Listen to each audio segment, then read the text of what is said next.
Hi everyone, it's Dr. Ramani. Welcome back to this YouTube channel on narcissism, narcissistic relationships, healing from narcissistic relationships, and making sense from the mess that it's caused by all this narcissism stuff. So here's one. It comes on an interesting day when I'm feeling a little unhinged, interestingly, is let's all stop calling ourselves unhinged when we finally react to a narcissistic person. Let's break down why. Something I see happen a lot with survivors, they call themselves unhinged. And they'll say, I snapped. That's what I did, because they were reacting to a narcissistic person. So let's take it this way. Have you ever gone a period of weeks, months, or maybe even some cases years, where you did not react to a narcissistic person's baiting, gaslighting, manipulation, deceit, arrogance, entitlement, and overall antagonistic BS? You did it. You did it for a long time. You didn't go deep. You didn't engage. You went on full-on radical acceptance. You got it, and you didn't get into it with them. This would have been easier if maybe it was like, for example, a family member that you didn't see as often. It's a lot more difficult to do this in the long term with somebody you have daily exposure to, like a spouse or a partner you live with or a colleague you see every day. But let's just say whomever it is, you just didn't go there. You managed to, I am not taking their bait. And then one day, as any human being would, you do go there. Who knows why?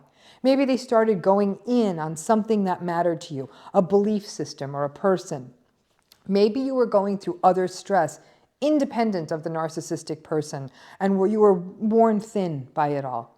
And maybe what you thought was being unhinged or going there or snapping really wasn't much more than you no longer remaining fully detached, and then you found yourself getting into the pointless tango that is a narcissistic relationship. Over the years, I have had many clients tell me that when they finally did engage, that this was the point when they snapped. They would come into session and say, Doc, I snapped. I got to tell you, this term snapped actually carries connotations of a person going into a blackout moment of extreme aggression or even violence and acting out. You can think of the TV show with the same name, right? It's usually women who finally take out a typically abusive partner. They snapped. We take snapped to mean that someone went off the charts, agitated, dysregulated, that anyone looking from the outside in would view the so-called snapped person as being completely out of control. Now, sometimes I would have the luxury, and I call it a luxury, that the client would actually have recorded their outburst for me to hear, or some device in the environment ended up recording it. They played the recording for me. And almost every time I'm listening for the snapped, and what I'm hearing is nowhere near a person snapping, but rather a person who merely takes a stand against another person who's simply not listening to them. The client who's telling me that they snapped, would often sound quite calm, focused, maybe a little frustrated in these recordings. Sometimes they were crying a little bit. But in most cases, they were not talking at a loud volume, and even if they were a little loud, the things that they were saying were not out of control. They weren't cursing. They weren't calling the person names. They were often trying to put a point onto something that needed a point being put onto after having ignored it for weeks and months. Now, what was more concerning to me, though, was a person saying that they had snapped, when actually what they were doing was simply communicating. Usually in a way a person would if they were not in a relationship with a narcissistic person. But after a period of just gray or yellow rocking the hell out of a situation, they finally just interacted with the person, the narcissistic person, right? That's not snapping. That's an interaction. It's not your problem. I mean, it is your problem, but it's certainly not your fault.